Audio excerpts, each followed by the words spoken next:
Lions TV transfer window special. Extra minutes of you watching this fathead and getting a little bit of my own opinion across. I think personally, it's been a massive improvement since the gaffer's come in. We can obviously see that. I think this video would have been a lot different. I think if you talked about what do you think he's going to do in January when he first come on, I think now we're looking at it, he might not have that much to do, really.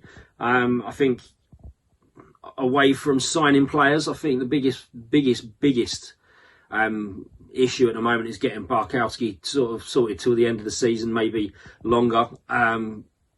Throw away Jed's form and all the money that they're talking about transfers and all the figures, adding extra O's every time he sticks a ball in the back of the net, and then taking those O's off when he tries something and loses the ball an hour off that leads to a goal. It's trivial. Our most important player is our goalkeeper, hands down. I think people got on his back early, myself included. I think looking at it, and I said it to my brother, and getting on his back you expect better, but he had a David De Gea year, I think, for Ipswich last year. He had probably 3 or 4 years where he was the brick wall.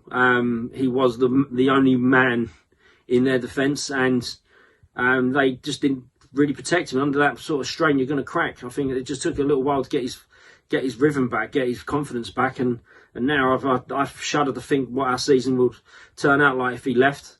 Fielding seems like a top lad, but not in that quality bracket, is he? And I think he's too short for me to be a goalkeeper. And nothing wrong with short goalkeepers. Jagger will tell you that, but at this level, they need to be 6'3", 6'4". They need to dominate in the air. They need to be a presence. And if you've seen the video in the week that Dan put out, you can just tell, and that's just highlights from us from this year. So get him sorted out. That's where I don't know. Jed goes, Jed doesn't. If he does go, I'd like to keep him. Obviously, Jed, I love Jed. I think again, I've told everyone about what I feel about his crossing. That's starting to come back into it at the moment. Still could be better, but he's just playing lights out some of these games, and this it's one that you can tell he really cares for the club. Even all that transfer talk last year, he still put in shifts, and he scored against Leeds and he went mental. And he loves the badge, he loves working hard, he loves this club, but money talks. I only want to see him go to a Premier League side. I don't want to see him back at the Den. I think that'd be disservice to him as well. If you're going to go to someone higher up and improve yourself. We're in and amongst the playoffs now, so we're in with a shout. If he does go, he probably will get well spent, I think, the money. Talk about Jake Clark, or whatever that Jack Clark for Spurs now from Leeds. Played really well for Leeds last year. Only played 3 games this year, so interesting. Bit lightweight in that 10 role, I think. For the moment, Tomo's out. Doesn't seem to fancy Aiden in now. Just need a creative spark in the middle. I think we're very light in the middle, but he can also play out wide or up top. So get him in, great. But money spent around. I think one that's been flattening around. I would have loved to get Ryan Brewster, but again, money talks. Swansea probably got a bigger budget than us. Still getting parachute money. And then obviously the Nekatia, if that's I say his name from Arsenal, on about 37 grand a week for a 19, 20-year-old.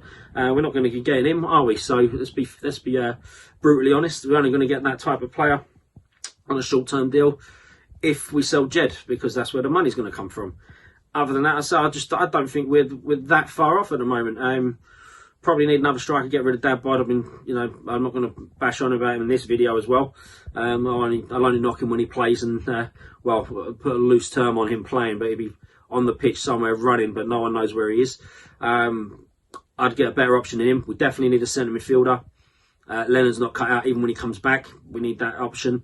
Malumbi and Williams, both love a yellow card. They're going to be suspended at one stage. All we've got is Billy Mitchell. So we've got to get a centre midfielder. Jack Clark, great. I think if we can put him in the 10, we need a creative 10. So if it's not him, we've got to figure out something else. So get a youngster from a Premier League side from somewhere. Liverpool got plenty of them.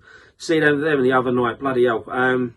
Start tapping into these Premier League sides, boys. I mean, again, I don't think we're that far off again. I think, even Murray Wallace is starting to play brilliant at left back, and I have my reservations about him. I still think he's worried about pace, but playing 3 at the back, he has that extra cover, and we're not getting exposed. And it means Cooper's out a bit further out wide. So if that right winger starts making his move, Cooper's out there, and the danger's scuffed out. So that's fine by me. So yeah, I think it'd be an interesting one, because I think I thought that he would want to make a lot of moves to put his stamp on the team, but he's already put the stamp on the team, and the boys are buying into what he's doing. So for me, it's just a case of keep doing what you're doing and just strengthen and reinforce. Get players in to improve the standard. I don't want just squad players. I want people that will make an impact and actually put a positive stamp on this club and on that pitch.